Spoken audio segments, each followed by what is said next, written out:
Life and Works of William Shakespeare. It may appear surprising that we have so little authentic information about the life of William Shakespeare, whom Ben Jonson called the soul of the age, and who acquired a considerable reputation as dramatist and poet in his lifetime. William Shakespeare was the son of John Shakespeare and Mary Arden. He was born in April 1564. His exact date of birth is not known, but his baptism is recorded as having taken place on April 26, and since 3 days generally elapsed between birth and baptism, it may be safely assumed that Shakespeare was born on April 23rd. He got married in November 1582. Annie was 8 years Shakespeare's senior and was pregnant at the time of marriage. They had 3 children. Annie herself also survived the poet by 7 years. Shakespeare left for London in 1585. The next 7 years of his life are known as the Dark Years.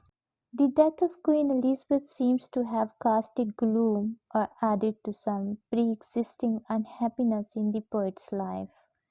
This gloom gave rise to the greatest tragedies, King Lear and Macbeth, are believed to have been written during 1605 to 1606, while Othello is assigned to the theatrical season immediately before this. Antony and Cleopatra 1606 to 07.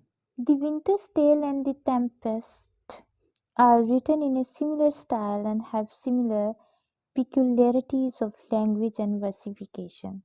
Virtue, beauty, and happiness are in them all, but they contain evil, ugliness, and misery too, and at times they all come near tragedy, yet they all end happily. Their stories of the evil caused by jealousy, hatred, or treachery, and of the conquest of the civil in the course of time by integrity, constancy, and courageous love, aided by good fortune. All the plays of Shakespeare are rich in poetry, but even apart from them, he has a claim to be regarded as one of the greatest poets of the world. The greatness of Shakespeare's poetry depends on its intensity as well as on its technique and craft. Shakespeare is the greatest dramatist of the world. The chief reason for this is the fact that his dramatic mastery is sustained and his dramatic output is large and versatile. The Winter's Tale characters: Leontes, king of Sicilia; Mamelius, his son, the young prince of Sicilia; Camillo, Antigonus; Cleomenes, Dion, were lords of Sicilia; Polixenes, king of Bohemia; Florizel, his son, prince of Bohemia; Archidmus, a lord of Bohemia; old Shepherd, reputed father of Perdita; Clone, his son; Autolycus, a rogue; a mariner; Time, Ascaris; Hermione, queen to Leontes; Perdita, daughter to Leontes and Hermione; Paulina, wife to Antigonus; Emilia, a lady attending on the queen; Massa and Dorcas, other lords, gentlemen, ladies, officials, servants; Shepherd is his. Shakespeare's romances. The Winter's Tale possesses the distinctive features of Shakespeare's late romances. These plays have several features which distinguish them from his early comedies. These plays are all tragic-comic, containing potentially tragic situations which are given a happy ending. There are oracles in The Winter's Tale. The plot. The starting point in the story is the jealousy of a king for his lifelong friend, whom he begins to suspect of adultery with his wife. He is Leontes, king of Sicilia, who has been entertaining his friend Polixenes, king of Bohemia, and falls a victim to a senseless suspicion that his queen Hermione, whom everyone respects, has been having an affair with Polixenes.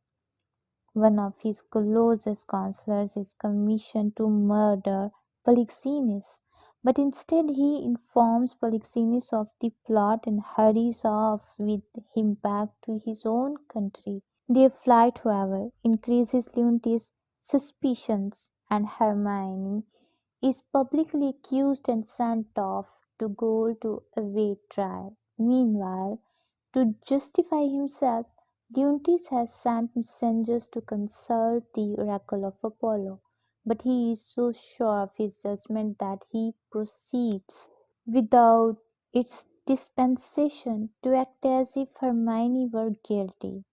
He disowns her daughter burned in prison and gives orders for the child to be abandoned in a remote and desert place. It is abundant in Bohemia and is found by a shepherd at the trial of Hermione. Leontes outrages all sensible opinion, but the proceedings are cut short by the arrival of the messengers with Apollo's oracle. The oracle pronounces in favor of Hermione. At first, Leontes breaks out, "There is no truth at all in the oracle." But at that very moment news is brought of the death of his son, which is summarily fulfilled when prophesy of the oracle. Leontes is at once convinced of his own injustice. Hermione swoons when she hears of the death of her son, and a little later Leontes is told that she too is dead. He gives himself up to years of mourning. Second part. From this point onwards, we have a feeling that we are reading a sequel to the first part of the play, though at a deeper level Shakespeare does maintain continuity. A gap of 16 years now occurs, which is necessary for the growth of the infant Perdita into a young girl. Hermione's abandoned daughter has grown into an attractive young woman, Perdita, in the home of the Bohemian shepherd, and she is secretly courted by none other than Florizel, the son of King Polixenes. The king discovers his son's attachment to a shepherd's daughter and gives orders for it to cease. Florizel prefers his love to his future throne, however, and accompanied by Perdita, makes for the court of Leontes in Sicilia, chased by his father. There, the shepherd, who by accident has been shipped to Sicilia as well, proves that Perdita is the daughter of Leontes. Hermione, thought to be dead, turns out to be still alive, and the play ends with a happy reconciliation of all those who have been separated and the promise of the union of the two royal families. Shortcomings in the plot. The plot of The Winter's Tale also is thin and full of inconsistencies. The motivating force of the play is Leontes' suspicion of his wife and his best friend, and this is so sudden and senseless as to be incredible. A sudden whim shatters off years of trust. The effect of the intervention of the oracle removes the cause of events from the effect of human character and action to an arbitrary outside force. Leontes says that one grave shall be for both his queen and his son, but the funeral of Hermione was either forgotten or it was a shame. Shakespeare's use of verse and prose, his English. Rhyme and blank verse. Shakespeare began his literary career with the very frequent use of rhymed couples, but as his powers matured and he acquired greater and greater mastery over his craft, he gave up rhythmic couplet in favor of blank verse. Use of prose. The chief use to which Shakespeare puts prose is as a conversational medium of expression. He introduces it where he wishes to lower the dramatic pitch and does not desire a poetical effect, where in fact he wants to convey the impression of people talking together. Language and grammar. The English language has undergone radical changes during the 400 years since Shakespeare lived and wrote. Shakespearean idiom and grammar is in many respects quite different from the grammar and idiom with which we are familiar today. Hence, it would be wrong to use the word mistake in connection with Shakespearean English.